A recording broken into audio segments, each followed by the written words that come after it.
So I just got back from the 2021 Vintage Off-Road Nationals, and I figured I'd try to do a recap video within a single video, but there is quite a lot to talk about between the Friday open practice, the Saturday events, and the Sunday events. So let's start with Friday. I'm going through the videos that I recorded for each day, and the angle I had on the camera that I mount on my hat was a little off for basically all of my Friday practice sessions. So I apologize, but I don't think I'll be posting any of the open practice videos from Friday because you don't get a good view of the car for like half of the track. So it's kind of pointless to post those videos. The actual layout itself was pretty challenging. I liked it. Certainly, it was geared more for modern cars.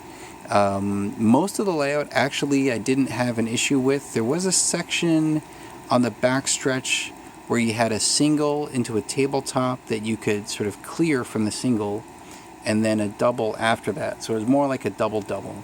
And, if you have a good line, it's really no problem. But that first double, if you will, it's a pretty large jump. So if you get it wrong, you're going to crash. And I crashed so many times practicing that jump with the RC10, with the Cat 2000, the Cat 2000 EC. And I'm surprised, actually, that I didn't really break any parts. So I got away from that pretty luckily. I don't know exactly how other people feel about it, but that was definitely a challenge. So it took some time, and I'm glad I went there on Friday for practice just to get used to the layout. Some of the racing lines were tricky, like when you and you'll see from the racing videos, when you come around the start-finish section, there's a little bump, and then there's a hairpin, and then another hairpin, and then you jump into this kind of tabletop turn that goes into a sort of a very light sweeping turn that goes into the front stretch to the start-finish grid. That little sweeper there, getting that line perfect is tricky because if you're a little too far on the inside, you're over the pipe. If you're too far on the outside, you're in the dusty area. So you got to hit that just right. So that was kind of fun. And then when you come around the sort of front stretch, there's this little blip into a double, and that also took a lot of practice to make sure you hit it right. And if you're aggressive, you can basically just floor it into that little blip of a jump and then just kind of bounce off over the double. But you have to have the right line. The car has to be pointed in exactly the right spot. If you're not, you're either off the pipe this way or off the pipe that way. So I tended I found myself taking that jump pretty conservatively just to make sure I can consistently, drive it clean. But that did cost me in lap time. But anyway, that was kind of how the track was. And, throughout the weekend, the grip level came up. So on Friday, we were on, electrons or some kind of shallow tread, like shallow pin tire, and those seemed to work okay. And I found myself being able to slide the car a little bit. By Saturday, the grip level came up, and I had to, lower the cars, stiffen the suspension, lay down the shocks a little bit, play those kinds of games just to get to be able to push the car harder into corners, because as the grip level comes up, the corner speed goes up, and if you're not careful, you're going to traction roll. I did traction roll the Cat 2000, I think, a few times, so I had to change some setup there. Same thing with the Cat 2000 EC, same thing with the RC10. I traction rolled all of them at some point. And then on Sunday, the grip level came up even more, and so you had to go to even, a lower ride height and an even stiffer setup, and maybe raise the roll center. So you're evolving the setup throughout the weekend, which you would expect on a dirt track, especially an indoor dirt track where the grip level keeps evolving over time. So on Saturday, the events I ran were classic and classic four-wheel drive. So I had my Dirt Thrasher and my Cat 2000. I'll start with the Cat 2000. The setup that I had developed for this using basement testing with the jump in here basically did not apply to the track. It was too stiff, essentially, and all that means to me is I have to change the way I do testing at home, because all I have for the basement testing is I just have one jump with a flat lander, and there are cases where you'll have jumps like that, but most of the time you have a lander on jumps, which means that the amount of stiffness that you need in the suspension isn't quite what you need with a flat lander. So I started with the Cat 2000 practicing, and the car was way too stiff. It was way too bouncy. It was just bouncing all over the place. So I had to soften the springs in the rear. I had to soften the springs in the front. I had to go to more piston holes on the inside shock. So I originally had like 2 piston holes open on the Schumacher shocks with 40 weight oil. I went up to 4, but that was a little too springy, so too light damping, so I went to 3, and that seemed to work okay with blue front springs. And changed the preload a little bit to drop the car. So I finally got to a point where it actually felt pretty good on the track, but I didn't feel quite as comfortable driving it this time around as I did the first time I brought this to RC Excitement. What was that, like 3 or 4 years ago, when at the time that car felt almost perfect. And I think that's partly because the layout this time was a lot more aggressive, and so I didn't feel like I was as comfortable really pushing the car like hard into certain corners. But it was still very good, and I did win Classic 4-wheel drive, but that was arguably by a fluke, because my friend Mark, who was running a couple of other cars, he was playing around with a Cat 2000 and a YZ10. He was way faster than me, so if he drove a little better, he would have easily won, but he was driving pretty aggressively and making too many mistakes, so I ended up winning by default. Okay, fine. For the classic class, this Dirt Thrasher is probably actually my best car throughout the whole weekend. It was just amazing. The setup I had developed for that with the basement testing actually was pretty good. I had to make a few changes to the front shock angle, and try to drop the ride height a little bit. So by moving the top of the shocks inwards and then the bottom out a little bit, and then the bottom rear out a little bit, that allowed me to lower the chassis a little bit, because I don't even have any preload set up in there, and the chassis still rides high. So that allowed me to lower the car a bit, and the lay down front shocks helped me a little bit with cornering, because I was losing on corner speed to Jerome, who was running a heavily modified Laser Alpha, and he had better corner speed. So I was able to get TQ and the win with the Classic 4-wheel drive, and this thing really, I finally got to a point where it jumps great, it handles great, it's fast. It's just a really, really, really nice car to run in Classic. So I'm really happy with how I have that car set up now. So now the next step, for me, I think is going to try to find a Laser Alpha and modify that to be a bit more comparable with Jerome's Laser Alpha, and so that when we next meet up at VONATS, we'll have a very similar car, and we could try to go like mano a mano, driver to driver, with what's essentially the same chassis. But this car is freaking awesome. It's really good. It's really, really good. It felt great the whole weekend. So that was Saturday. And then on Sunday, we had Stadium Truck, 4-wheel drive buggy, and 2-wheel drive buggy. Now, for 2-wheel drive buggy, I did play around with the Pro X a little bit during Friday open practice, and I found that it's no fault of the chassis. I just didn't put enough time into setup. The car just didn't feel right for the track. So I just put the car aside.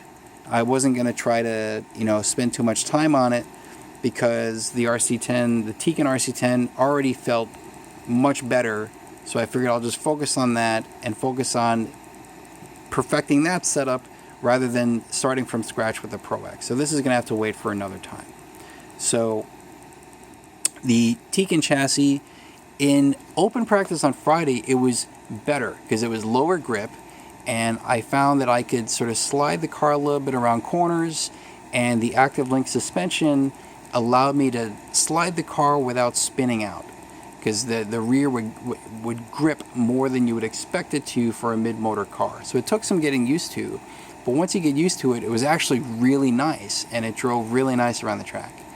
The problem I had with it was with the front, with the RPM style front suspension geometry, especially on a high grip track where you're going hard into corners.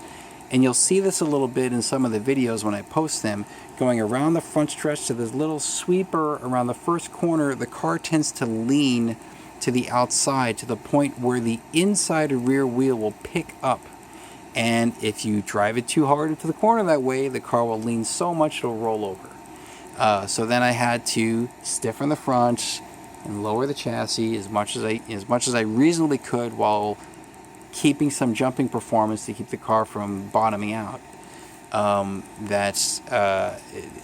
Over time it became a challenge because the baseline setup I have for the car made it very plush over jumps.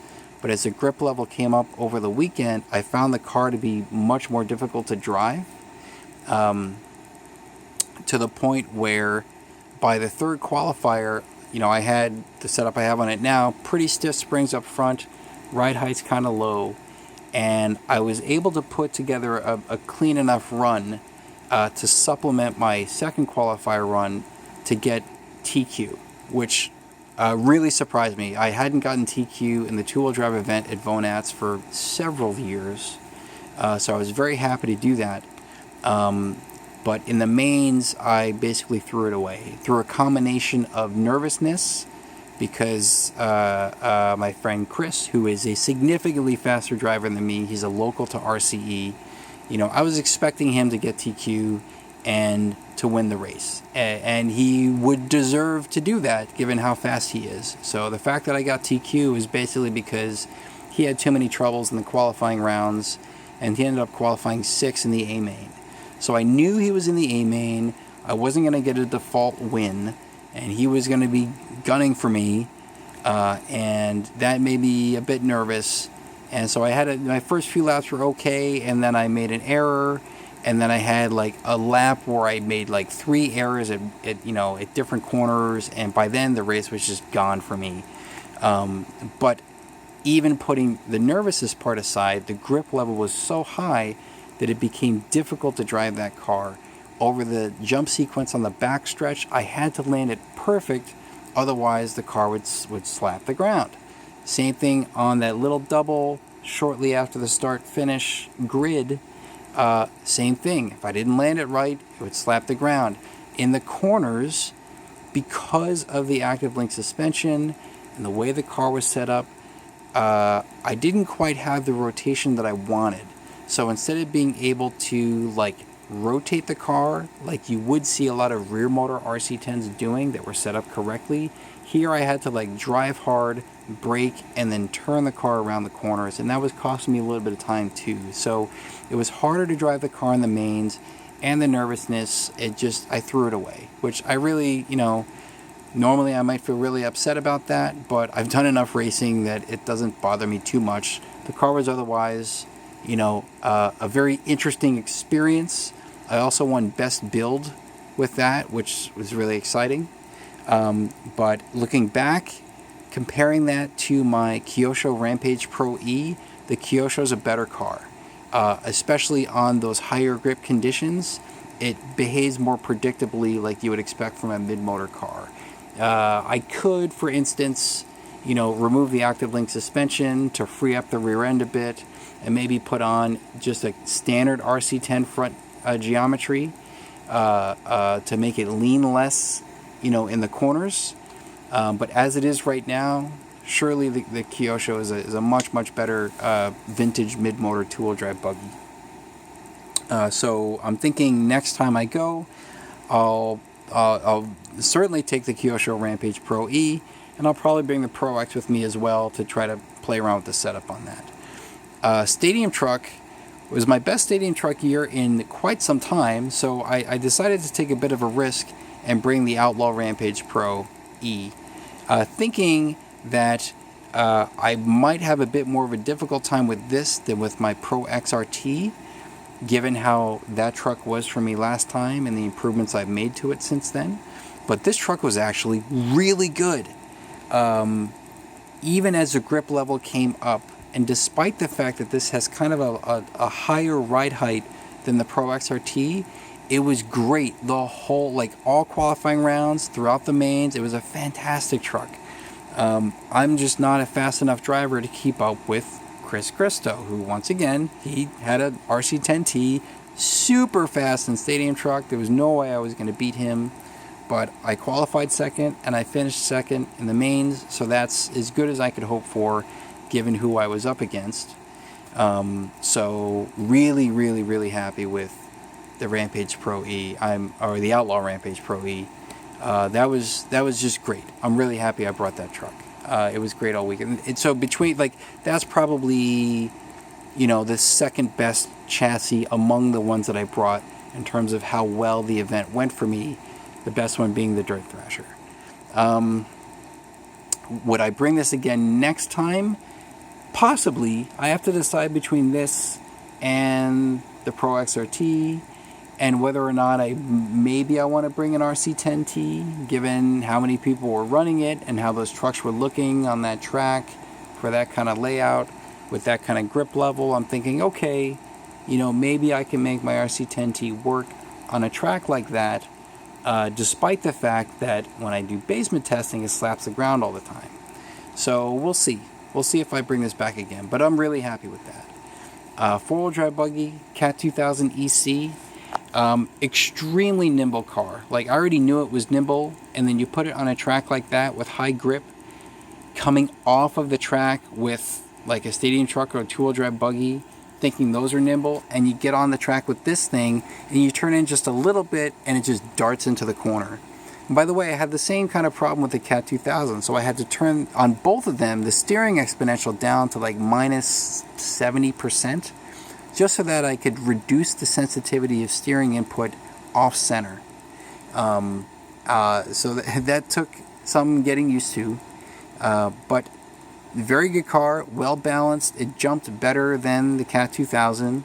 It felt easier to navigate around the track, less nervous than the Cat 2000. And I felt like I had a better chance of keeping up with Mark with that than with that.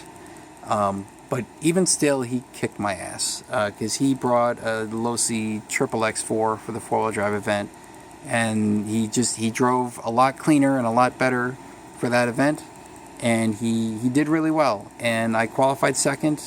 I finished second, but I had a really bad race. I just made too many errors in the main. Again, grip level was very high on Sunday, and when the grip level was that high on a car like that that's kind of on the frail side, I didn't want to push it too much and pipe it or break it, so I was trying to drive kind of conservatively to preserve the car and just not crash. But when you do that, you lose time, and when you're a little nervous, it's like, well, I have a chance to beat Mark. I know the car is good enough to do it, so how do I balance my driving style so that I can keep the car on the track while also trying not to lose too much track space to him, because he's really quick. And so to a lesser extent than the two-wheel drive, I got a little nervous. I made some mistakes, and I kind of threw that away. But I did finish second instead of, what was it, like fourth or something with two-wheel buggy, which was just horrible. So, yeah, I'm actually pretty happy on balance with how the Cats did. The EC certainly did better than the Cat 2000, not in terms of how I finished in the mains, but just how they felt driving. So what would I do next year for four-wheel drive buggy? Next year, I'm really leaning toward my Laser ZX-RR for classic four-wheel drive. So instead of the Cat 2000, and then for four-wheel drive, it'll either be my ZXS Evolution or my YZ10. The YZ10 is a very strong car. I know how to drive that on high grip surfaces. It's easier to push on surfaces like that. So I might bring that as a backup for sure. So yeah, that's kind of up in the air.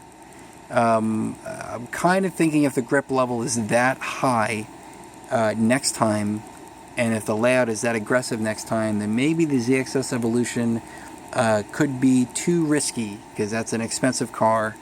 But we'll see. Maybe I'll bring both. But the '95 YZ10 that I have could be a really good match to that kind of track with that kind of a grip level. So that's, as far as I can remember, that's kind of it for how things went. In terms of parts breakage, I didn't break anything on the truck. I didn't break anything. I think I had like a rear arm mount on the Cat that broke, but that was already, if I remember correctly, that it was kind of on its way out, so I don't know if I would really count that. But I did have to replace a part on that. The EC, I didn't break anything. The RC10, I flipped this thing so many times in the main, barrel rolled it, didn't break a single part. I was really surprised. This car held together really well, despite how poorly I screwed up the main. The Dirt Thrasher, I did actually break the front gearbox. I don't know why, like what particular incident did it. It could have just been like prolonged wear, because that's the original gearbox I had from the car when I got it like 6 years ago, 5-6 years ago. But I did have, as I was practicing with it, I did have a few crashes. The car held together, and then I brought it out to test different front tires on Friday, and the front suspension collapsed. Basically, the shock tower mount for the front detached from the front gearbox. And just as that happened, it was like the last thing I did in the day, and then I had to leave to go, have dinner with the kids. So the first thing I did the next morning when I came back was to replace the front gearbox and reassemble all that. But I think that was the only thing I broke. Otherwise, it held together okay. So, overall, it was great. I was very happy to, as usual, meet up with all my friends again, with Jason and Mark and Jerome and Eric. Eric Reichert always, does a great job organizing the event. And, Ed Som, I've known him for years. He does a good job running the event, running the program. Everybody there, it's all a good time. So that's pretty much it. And I will be posting race videos soon. I just have to work through all of them and organize them and, figure out what to post. So in the meantime, thanks for watching.